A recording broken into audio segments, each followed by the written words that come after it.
Hey everyone, this is Sean Wist with JoeBlow.com, and welcome to a very special edition of the Star Wars Minute.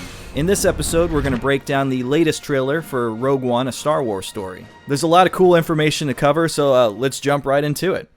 This first shot gives us a good look at the Empire's occupation on Jedha. There's been a lot of information revealed about this moon lately, but in case you haven't heard, Jedha is home to one of the first civilizations to explore the nature of the Force. It used to serve as a holy site for pilgrims from across the galaxy seeking spiritual guidance. Now it's home to a prolonged battle between the Empire and scattered rebel forces. It's also worth noting that Donnie Yen, who plays the blind warrior here, Chirrut, stated that the planet has resources used to build lightsabers. Whether or not that's a factor, I guess we'll find out. Here's Jyn Erso, played of course by Felicity Jones, encountering Forrest Whitaker's character, Saw Gerrera. Saw is a character who is actually introduced in the 5th season of the Clone Wars animated series, the first of those episodes being A War on Two Fronts. He served as a rebel leader then, and over the course of time lost a lot of things near and dear to him. By the time Rogue One rolls around, he's leading a band of rebel extremists from a bunker on Jedha. You'll note that he wears a type of armored suit that's apparently not only for fighting, but also for maintenance given the battles he's fought. Because he's old and crusty. Apparently him and Jyn have a pretty close relationship though. Although you'll note in the last trailer, he actually did warn Jyn of what can happen to you when you use the kinds of methods that he does. If you continue to fight, what will you become?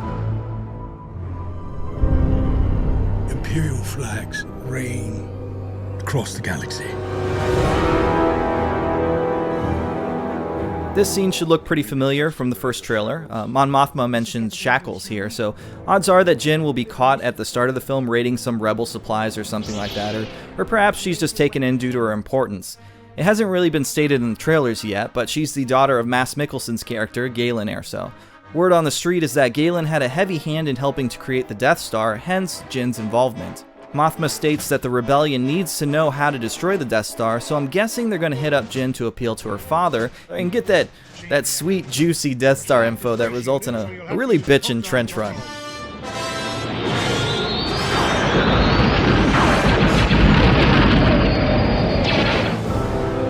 Here's an awesome look at a Star Destroyer. It looks fantastic, by the way, almost like a model.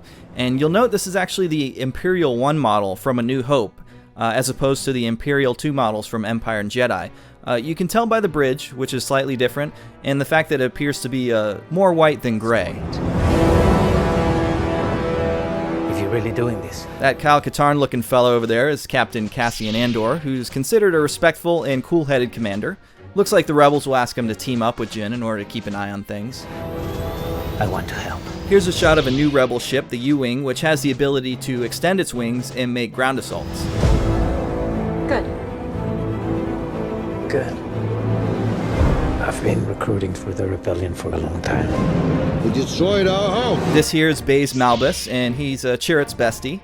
His homeworld has been occupied by the Empire, and in turn hardened him into a pragmatic soldier who's also a crack shot with his heavy repeater cannon, as you can see here. I fight the Empire now. So it looks like Jyn and Cassian are getting some info and recruiting some peeps on Jedha when they get captured at some point. Chirrut here makes mention of the Force, but according to the official Star Wars databanks, he's not an actual Force user, but rather has honed his body through intense physical and mental discipline, aka he can still kick your ass. You couple him up with his bestie Baze over there, who's an insane shot, and you have a really formidable pair who don't need a lot of convincing to take on the Empire. We're then introduced to the main droid of the film, K2SO, or just K2. For you fans of KOTOR, I'm definitely feeling an HK-47 vibe from this guy, which is awesome. Anywho, Alan Tudyk voiced and did mocap for this character. As you can see by the symbol on his arm, he's a reprogrammed Imperial security droid who is now loyal to the Alliance. He's an imposing figure, definitely, as you can see, and is very straightforward regarding his speech and mannerisms, so you can definitely get an idea of the type of humor we'll get from him in Rogue One. Also, because he was an Imperial droid, I'm sure he'll come in handy when it comes time for those covert ops. I will not kill you. Thanks. This is a really cool shot of the Death Star orbiting what appears to be Jedha. You can't really tell from this shot, but the following shot, it eclipses the sun, and then we have that large city in the background that's the same as the one we saw at the beginning of the trailer. Now here's our kind of main villain in Rogue One, Orson Krennic, played by the brilliant Ben Mendelsohn. Krennic is the director of advanced weapons research for the Imperial military, and he's obsessed with the completion of the long-delayed Death Star project. He's described as cruel but brilliant, and also has a squad of elite stormtroopers clad in black, dubbed Death Troopers, under his command. And he looks really pissed off. He's not having a great day. Here's a battle taking place on a planet called Scarif, which is a tropical paradise that also happens to be home to a major Imperial military installation. Scarif is described as the principal construction facility for the vast Imperial war machine. The world is covered in deflector shields and is heavily defended, so suffice it to say that when the rebels end up there, some serious shit's going down. There is a 97.6% chance of failure. Here's a kind of callback to Empire, with the droid listing, the odds of survival. I think every Star Wars fan was expecting to hear. Never tell me the odds. But instead, we were given. He means well.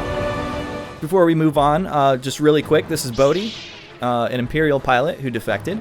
Note the patch on his arm.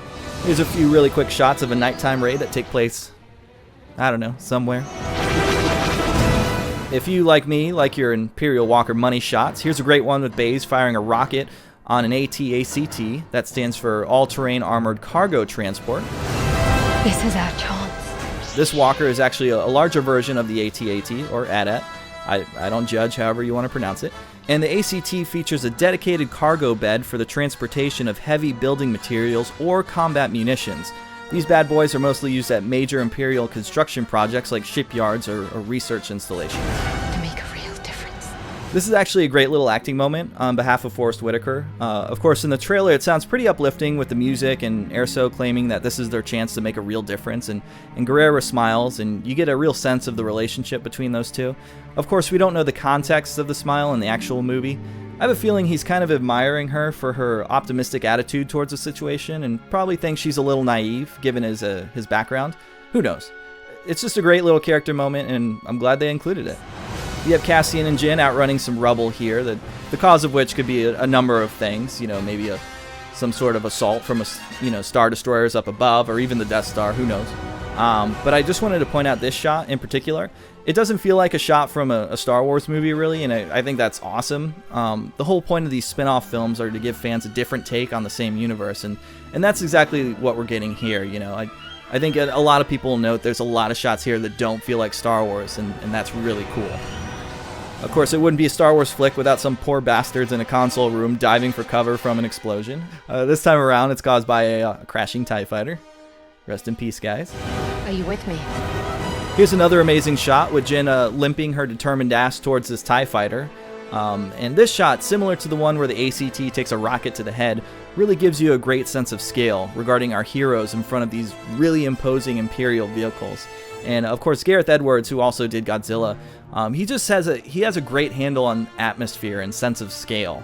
And that's something that really adds to some of these shots in the trailer. It's fantastic. Our trailer ends with a few shots of our heroes gearing up for battle. If I was a betting man, I'd say this precedes the moment they run towards the Imperial walkers, but we'll see. Of course, there's one little tidbit left, and that's a very quick shot of Darth Vader. There's not many film series that can get away with showing the back of a character's head and excite fans all over the world, but yeah, Star Wars is one of them. And that's it for the new Rogue One trailer. As you can see, this is a really different kind of Star Wars film. Definitely that kind of Saving Private Ryan vibe we're getting from this. And it's gritty, it's raw, it looks awesome, it looks great. And hopefully the characters follow through. I think from the looks of things, this movie is straddling this fine line between classic Star Wars that we know and stepping onto new territory. Foot in the old, foot in the new, something like that. Which is really great because, if these spin-off films work out, then, Lucasfilm is just going to expand from there, and we're going to get even more, stories that feel different and hopefully great. Anyway, I hope you enjoyed our trailer breakdown. Tell us what you thought of the trailer in our comments section, and as always, visit us over at JoeBlow.com for your daily movie news, reviews, and more. If Star Wars is your thing, check out our weekly news recap show, The Star Wars Minute. Until next time, take care.